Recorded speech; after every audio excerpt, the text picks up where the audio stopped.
আসসালামু আলাইকুম ওরহমতুল্লাহ। বিজয়নগর, ব্রাহ্মণবাড়িয়া। লিচু বাগান খুবই দেখতে অসাধারণ। ছোট্ট একটি ভিডিওতে আপনাদেরকে দেখাবো ঘুরে ঘুরে। পুরো ভিডিওতে ইনশাল্লাহ আমার পাশে থাকবেন এবং দেখবেন। লাইক, কমেন্ট, শেয়ার বেশি বেশি করে করবেন। এরকম বাগান দেখলে কার না ভালো লাগে। তাই নিজ হাতে পেরে লিচু খেতে আরো মজা হয়। নিজ হাতে যদি লিচু পেরে খান খুবই ভালো লাগবে এবং লিচুগুলি অনেক সুস্বাদু, খেতে অনেক মিষ্টি। তাই অনেকগুলি লিচু খেয়ে নিলাম। ইনশাল্লাহ বাগান মালিককে জিজ্ঞাসা করলাম যে লিচু খেলে কোনো দায় দাবি আছে কি। আর লিচু বাগানের মালিক বললো, না ইনশাল্লাহ খান আপনারা, আমার কোনো দায় দাবি নেই। ইনশাল্লাহ আমরা অনেক লিচু খেলাম। তারপরে গাছ থেকে পেরে দিচ্ছে বাগান মালিকের ছোট ভাই। লিচুগুলা পেরে এক জায়গায় জড়ো করে বনতেছিল। আর বাগান মালিকের স্ত্রী খারাপ খারাপ লিচুগুলি বাঁচতেছে আর বলতেছে অনেক লিচু নষ্ট হয়ে যাচ্ছে, গাছে পেকে গেল, দীর্ঘদিন হয়ে গেল। ইনশাল্লাহ আমরা ভিতরে গিয়ে লিচু আনাটাই মজা আলাদা। বাগান থেকে পেরে আনা অনেক ভালো লাগে, খেতে খুব সুস্বাদু হয়।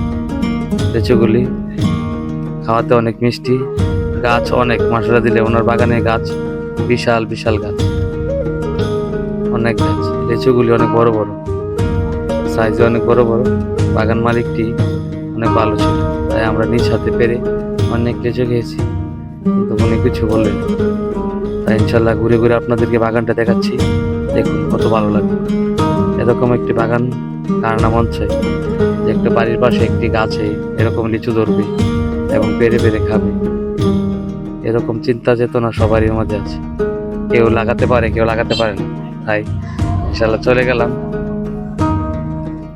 আমরা আরেকটি বাগানের গাছের কাছে। ইনশাল্লাহ আমাদেরকে এখন বিদায় দেওয়ার পালা। নিজ হাতে গনে গনে লিচুগুলি পলিথিনে ভরে দিয়ে গেল।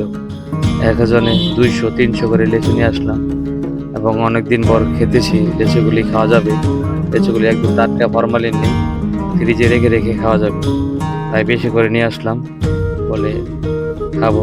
এবং মালিক পক্ষ বললো যে লিচু অনেক মিষ্টি হয়, আমার বাগানের লিচুগুলো অনেক ভালো, তাই অনেক মানুষই ভিড় করে আসে। তাই এখন আমার গাছ তো 3টা গাছে লিচু আছে আপাতত। এখন আমরা টাকা টোকা দিয়ে চলে আসলাম সিএনজির কাছে এসে সব মালপত্র গুছিয়ে। তাই মালিক পক্ষ বললো, ভাই আবার আসবেন, এসে ঘুরে যাবেন, সকাল সকাল আসবেন, সন্ধ্যা হয়ে গেছে তো এখন আমরা বাসায় চলে যাব। তাই ইনশাল্লাহ আমরা সিএনজি চলে আসলাম। এই শেষ বেলায় লিচুগুলি দেখছেন খুবই সুন্দর। এই যে আমরা এটি নিয়ে আসলাম, পেকে পড়বো। জাকারিয়া বলছে আল্লাহ হাফেজ, ভালো থাকবেন।